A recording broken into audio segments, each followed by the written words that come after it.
नमस्कार, the beginning culture में आपका स्वागत है।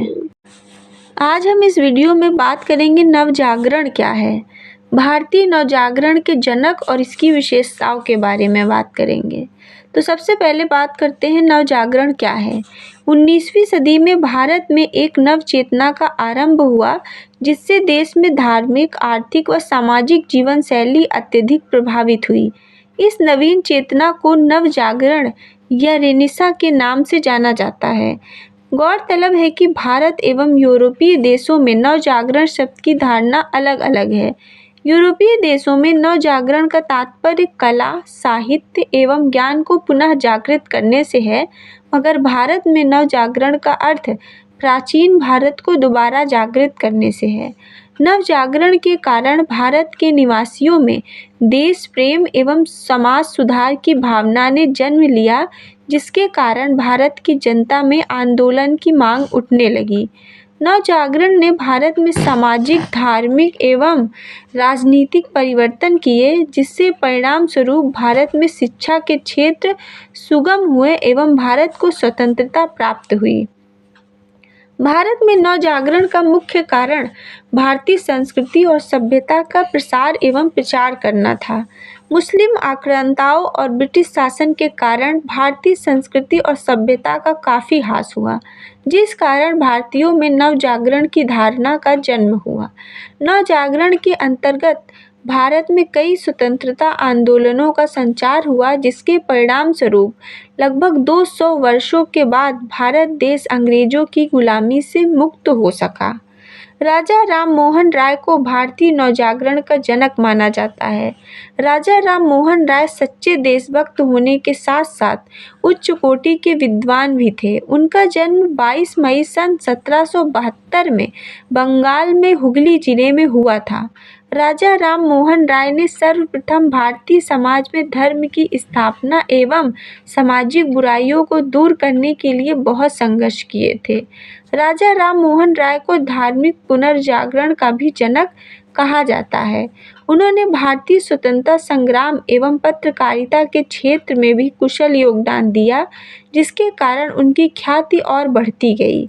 राजा राम मोहन राय ने सन 1828 में कलकत्ता में ब्रह्म सभा नामक संस्था की स्थापना की, जिसे बाद में ब्रह्म समाज के नाम से जाना जाने लगा। भारत में सन 1857 में हुए स्वतंत्रता संग्राम के बाद से ही नवजागरण की शुरुआत हो गई थी। भारतीय नवजागरण ने एक नैतिक शक्ति के रूप में कार्य किया, जिसके कारण भारतीय समाज में धर्म की स्थापना हुई। भारतीय नवजागरण के कारण शिक्षा, भाषा, व्याकरण, कला आदि के क्षेत्र में भी बदलाव आने शुरू हो गए, जिसके बाद भारतीय नवजागरण को भारतेंदु युग नाम से भी जाना जाने लगा। धीरे धीरे भारत में नवजागरण का प्रभाव बढ़ता गया, जिसके कारण देश के आर्थिक क्षेत्र में भी परिवर्तन आने लगे। इस कारण भारत को राजनीतिक स्वतंत्रता भी। भारतीय नवजागरण की मुख्य विशेषता देश की जनता में स्वतंत्रता की भावना को जागृत करना था। इससे लोगों में राष्ट्र के प्रति प्रेम की भावना विकसित हो पाई, जिसके फलस्वरूप लोगों ने स्वतंत्रता आंदोलन में बढ़ चढ़ के हिस्सा लिया और देश को आज़ाद कराया। इसके अलावा नवजागरण के कारण सामाजिक व धार्मिक क्षेत्र में तरह तरह के आंदोलन भी हुए, जिसके कारण लोगों को जागरूक करने में मदद मिली। भारतीय नवजागरण के कारण ब्रिटिश शासन का प्रभाव सभी वर्ग के लोगों के लिए बेहद प्रलयकारी बन गया था। दरअसल ब्रिटिश सरकार ने भारत की व्यापार नीति का खंडन कर देश उद्योग एवं कारखानों पर अंकुश लगा दिया था, जिससे अचानक ही हजारों की संख्या में लोग बेरोजगार हो गए। इसके परिणामस्वरूप भारत की जनसंख्या में ब्रिटिश सरकार के विरुद्ध असंतोष की भावना ने जन्म लिया। यह भारतीय नवजागरण के दृष्टिकोण से एक सकारात्मक बदलाव था। भारतीय नवजागरण के कारण अंग्रेजी हुकूमत की भेदभावपूर्ण नीति का अंत हुआ। ब्रिटिश सरकार भारतीय मूल निवासियों के साथ पूर्ण रूप से पक्षपात किया करती थी। यही नहीं, ब्रिटिश प्रशासन में कार्यरत अंग्रेजों को उच्च वेतन प्रदान किया जाता था, परंतु इसके विपरीत भारतीय कर्मचारियों को कम वेतन दिया जाता था। ब्रिटिश सरकार की इस कृतियों से भारतीय लोगों में असंतोष की भावना उत्पन्न हो गई, जिसका उन्होंने विद्रोह शुरू कर दिया। 19वीं सदी के आरंभ में नवजागरण ने समाज में शोषण एवं अन्याय पर आधारित वर्ण व्यवस्था की अनैतिक संस्कृति को जन्म दिया, जिसके कारण राष्ट्रीय एवं अंतर्राष्ट्रीय क्षेत्र प्रभावित हुए। नवजागरण के कारण जहां एक और समाज में व्यवस्थित नीतियों को अपनाया जाता था, तो वहीं दूसरी ओर धर्म, जाति एवं संप्रदाय के क्षेत्र में भेदभाव की भावना का विकास भी होने लगा था। नवजागरण में भेदभाव की समस्या में वृद्धि होती गई, जिसके कारण समाज में सांस्कृतिक परंपरा का मूल्यांकन करना और भी कठिन हो गया। नवजागरण आंदोलन में बंगाल एवं महाराष्ट्र विशेष रूप से नवजागरण आंदोलन के केंद्र रहे, जहां स्त्रियों और दलितों की स्थिति में सुधार के लिए अनेक सामाजिक आंदोलन चलाए गए। कई समाज सुधारकों ने स्त्रियों की स्थिति में सुधार के लिए शिक्षा, विधवा विवाह एवं पैतृक संपत्ति में स्त्री के कानूनी अधिकार का समर्थन किया। विवाह संस्कार को बुरा बनाने वाले कुरीतियों जैसे बाल विवाह, दहेज प्रथा, कुलीन विवाह एवं बहुविवाह का भी डटकर विरोध किया। दलितों की स्थिति के सुधार के लिए ज्योतिबा फूले एवं अंबेडकर का योगदान अविस्मरणीय रहा।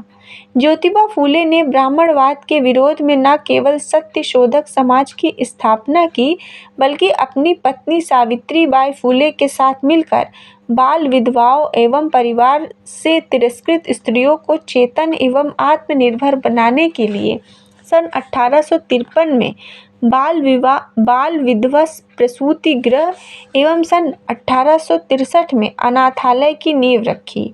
नवजागरण आंदोलन के अंतर्गत स्त्री मुक्ति की विचारधारा को समर्थन दिया गया, परंतु सामाजिक दृष्टि से इसके परिणाम में कोई बदलाव नहीं आ सका।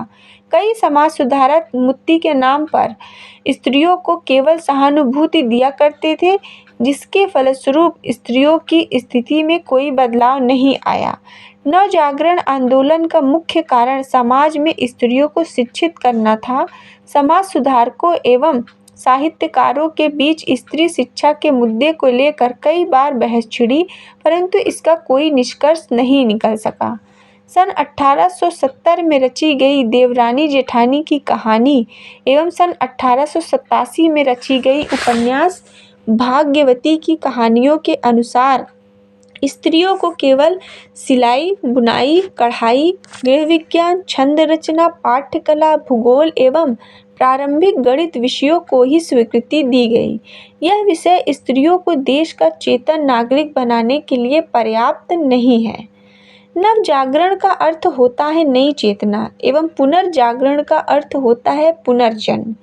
नवजागरण का संबंध धार्मिक, सांस्कृतिक, सामाजिक एवं राजनीतिक जागरण से है, जिसमें धार्मिक प्रगति का आंदोलन के कारण नई चेतना जागृत हुई हो। पुनर्जागरण का संबंध एक सभ्यता से है, जो किसी देश की धार्मिक सभ्यता के पुनर्जन्म को दर्शाता है।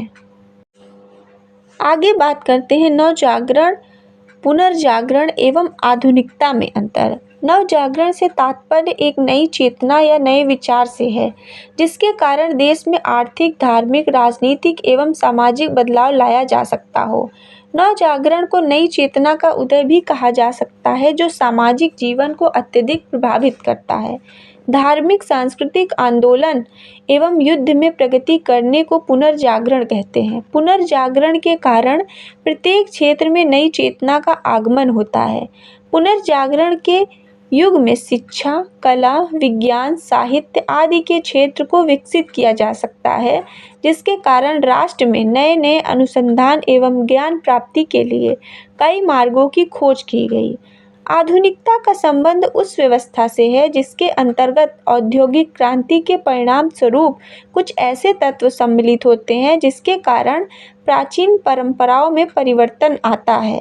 आधुनिकता एक सामाजिक व्यवस्था है जिसमें प्राचीन परंपराओं को खत्म कर नवीन विचारधारा को मान्यता दी जाती है एवं उसके अनुरूप राष्ट्र की नीतियों को बनाया जाता है।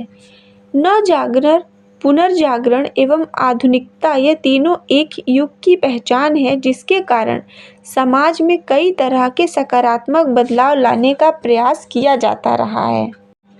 वीडियो पसंद आई हो तो वीडियो को लाइक और सब्सक्राइब करें। धन्यवाद।